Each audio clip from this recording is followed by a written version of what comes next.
Corona के सबब मुसाफहा तर्क करना, ये जिस अंदाज में हमारे यहाँ हो रहा है ये तो ठीक नहीं है कि मुआशरत ही बिल्कुल ख़त्म की जा रही है और अच्छी खासी कई जगह पे दूसरों को शर्मिंदगी का शिकार कर दिया जाता है कि एक बंदा आके सलाम लेता है, दूसरा कहता सॉरी जनाब मैं तो हाथ नहीं मिला सकता।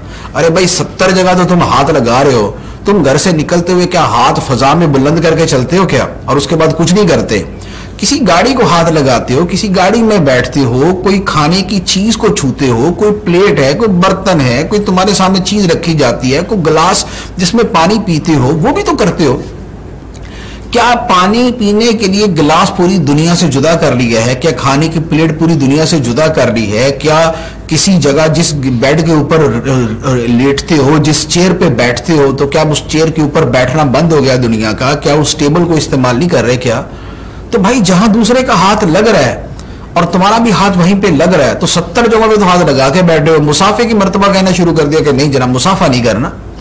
कोई मरीज है, कोई एक्सट्रीम सूरत है, अब उसको सा टच करने के अंदर अंदेशा है और तवक्कुल कमजोर है और ये डर है कि यार उसकी तरफ से ये वायरस जो है कहीं उससे छूट के मुझे ना लग जाए, तो कोई खास सूरत हो तो चले एक हद तक परहेज की जाए और उससे बचा जाए। लेकिन बिल्कुल ही जनाब यूं करके हाथ कर लेना, कपड़े क्या खुद धोना शुरू कर दे? ये कपड़े भी जो है ना कोई दूसरा ही धोता है, तो जो कपड़ा धो रहा है या धो रही है तो क्या उसका वायरस तुम्हें नहीं लग सकता? इसी तरह जूता है, चप्पल है, जहां इस्तेमाल कर रहे हो वहां पर क्या होगा?